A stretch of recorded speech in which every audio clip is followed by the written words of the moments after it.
Buenos días, jóvenes. Estamos en el bloque número 3. Reconoces a la célula como unidad de la vida. Empezamos con este texto sobre ¿sabías qué, no? Vamos a hablar sobre Robert Hooke. Robert Hooke, él realizaba cortes finos de corcho, de la corteza de un árbol de corcho. Eh, entonces lo cortaba de manera muy, muy fina y por medio de un microscopio, que en aquel entonces era un microscopio muy, muy rudimentario, observó unas estructuras huecas y hexagonales, ¿sí? Que parecía como un panal de abejas, como la forma de un panal de abejas, y pues en un inicio él creyó que eran como unas tuberías donde ese árbol transportaba como tipo jugos, ¿sí? O nutrientes a través de esas tuberías hacia todo lo que es el árbol. Después eh, realizó más cortes y con el paso del tiempo se dio cuenta de que esos huecos, de que eran prácticamente huecos si no eran esas tuberías que él pensaba y que esos huecos contenían algo, ¿sí? Entonces estos huecos, por la forma que tenían, pues eran de una forma como si fueran unas celdas muy pequeñas. Por lo tanto, esa celdilla o ese hueco le llamó cerulae, latín cerulae, que significa celdilla. Por eso las células hoy en día se llaman células, gracias a los descubrimientos de Robert Hooke. ¿Sí? Ya con el paso del tiempo, eh, pues ya los varios científicos que los microscopios pues fueron evolucionando y fueron observando mucho más, o sea, fueron descubriendo esa vida microscópica, ¿sí? Por ejemplo, Marcelo Malpighi descubre los estomas en microscopías de vegetales, los estomas de células vegetales, Camilo Golgi con descubrimientos del orgánulo que lleva su nombre, como el aparato de Golgi, gracias a Golgi, es el apellido, ¿sí? Así como de algunos microorganismos como el Plasmodium, agente, agente causal del paludismo, que es una enfermedad, ¿sí? O otros científicos que descubren pues otras estructuras, ¿no? Como los espermatozoides. Entonces ya empezaron a descubrir ese mundo microscopio, ¿no? Microscópico. Aquí tenemos una imagen sobre Robert Hooke, 1665. Ese es el corcho que él hizo, que cortó. Y ven esta forma como si fuera como un panal de abejas, esos huecos, celdillas. ¿Sí? Este es el microscopio que en aquel entonces era muy, muy rudimentario, pues logra observar estas estructuras, ¿no? Entonces empezamos hablando sobre el concepto de lo que es célula. Regresando un poquito en la historia de lo que es lo que es la célula. Después de Robert Hooke, que fue el que acuñó el término de célula, Antonio Leeuwenhoek en 1674 mejoró lo que es el tallado de los lentes ópticos en los microscopios, por lo cual se logró pues tener un poco más de aumento en los microscopios y poder descubrir pues todo este mundo microscópico, ¿no? Y Leeuwenhoek fue uno de los primeros que descubren los espermatozoides, por ejemplo. Este, Purkinje, apellido Purkinje, en 1839, acuñó el término protoplasma para hacer referencia a todo lo que es el contenido vivo dentro de una célula. Todo lo que está vivo dentro de una célula se llama protoplasma.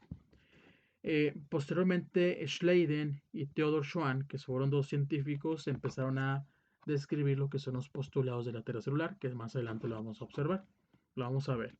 Virchow establece el tercer postulado, que más adelante lo vemos. Muy bien, entonces la célula es la unidad fundamental, es la unidad funcional, estructural de todos los seres vivos. Todos los seres vivos estamos formados por células.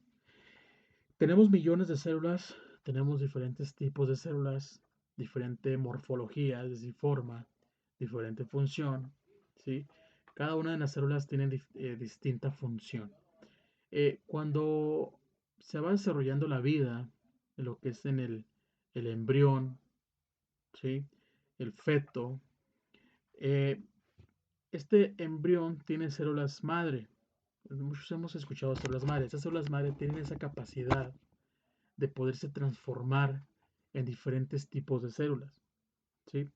Un grupo de células madre son células vírgenes.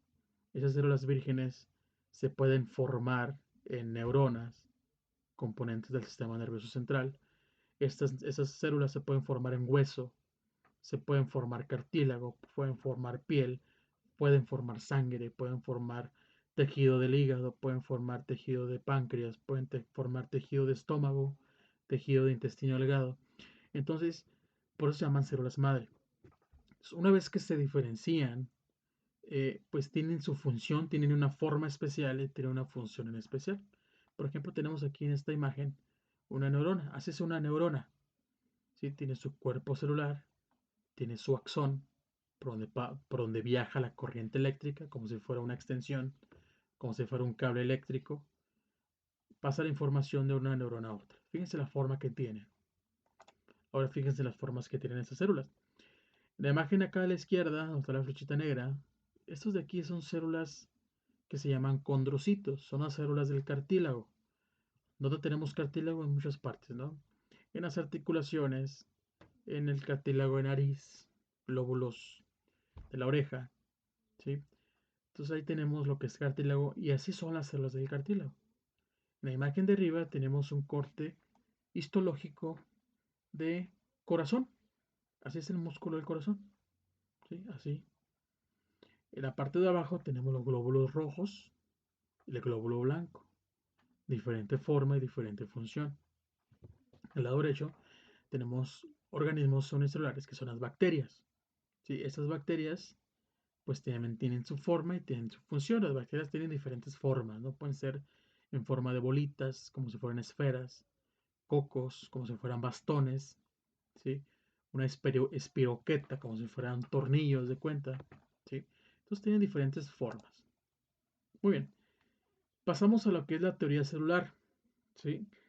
Eh, Entre los años 1938 y 39 llegan dos científicos alemanes, el botánico Matthias Schleiden y el zoólogo Theodor Schwann.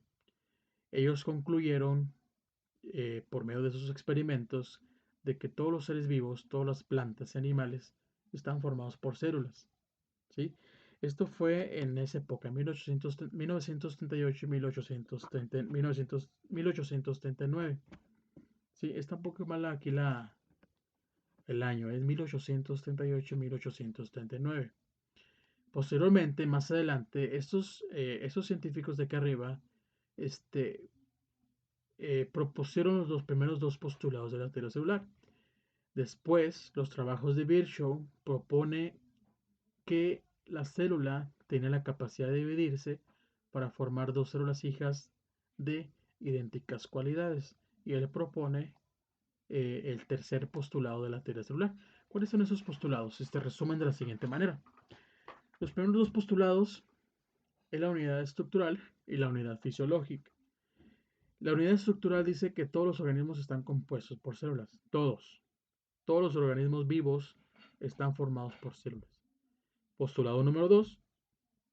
Unidad fisiológica. Todas las reacciones metabólicas de un organismo se realizan en las células.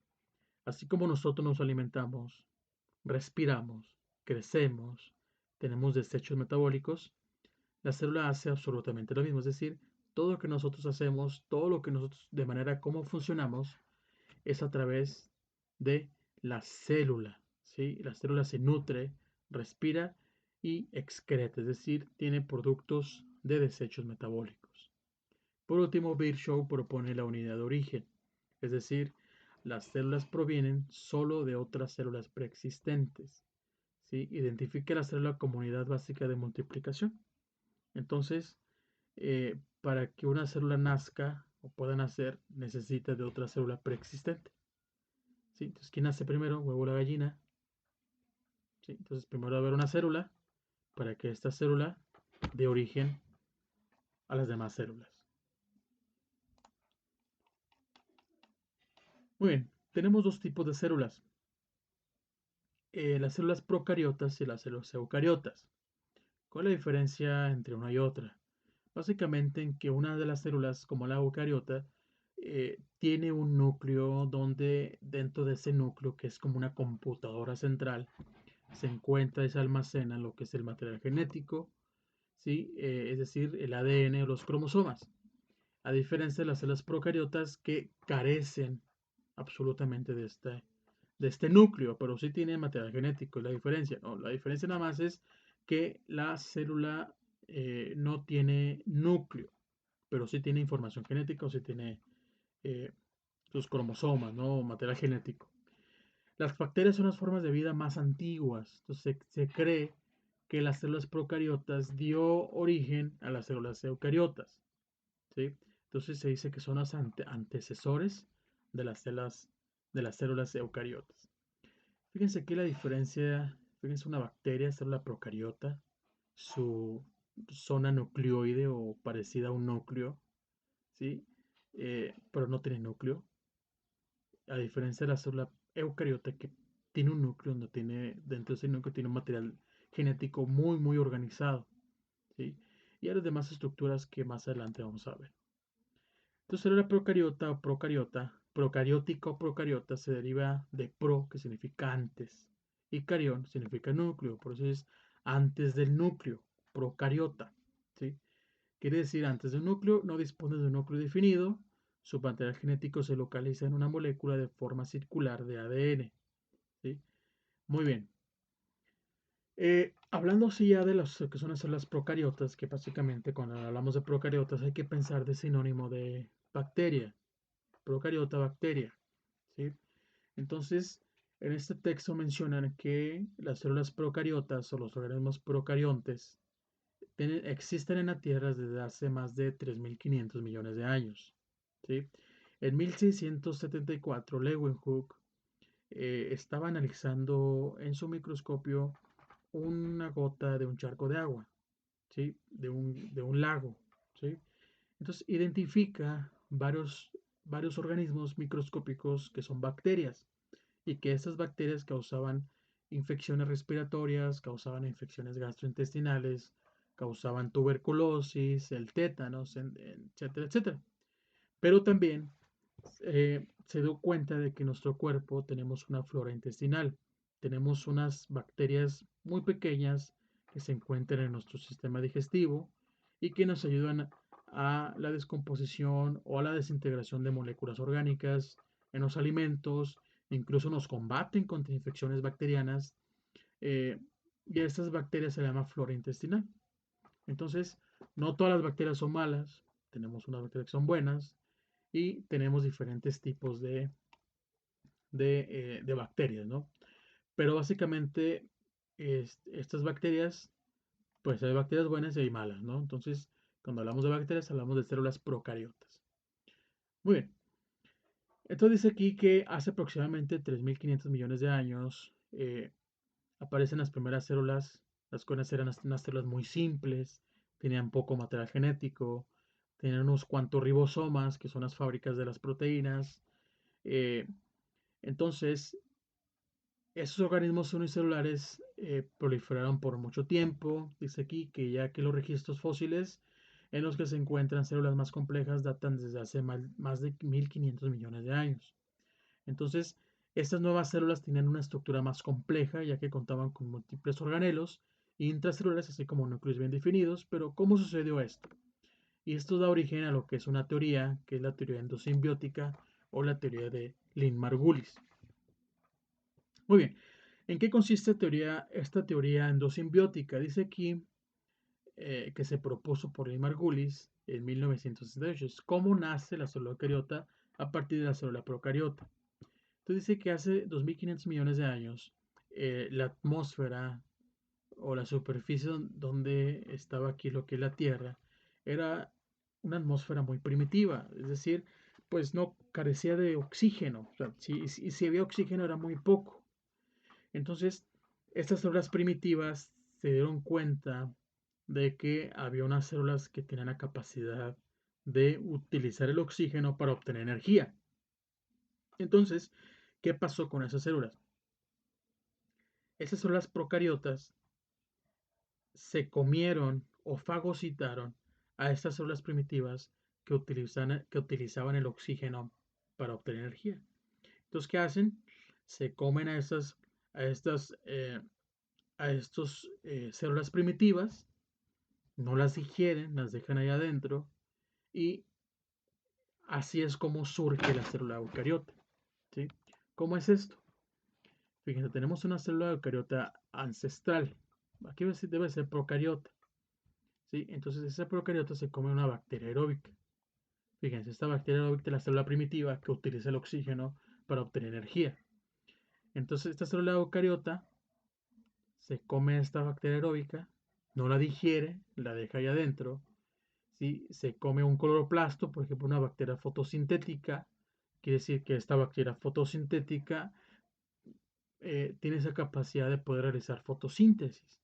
¿Para qué? Para obtener energía. La mitocondria es un organelo que produce energía. ¿Sí? Entonces, fíjense cómo se queda esta célula, ¿sí? Eucariótica con cloroplastos y con mitocondria. Entonces, de esa manera surge o nace esta célula eucariota a través de una célula procariota. Y esto da origen a los 4 reinos, ¿sí? Al reino Plantae, al reino Fungi, al reino Animalia, al reino Protista y al reino Monera. Muy bien, entonces hasta aquí dejamos la clase del día de hoy.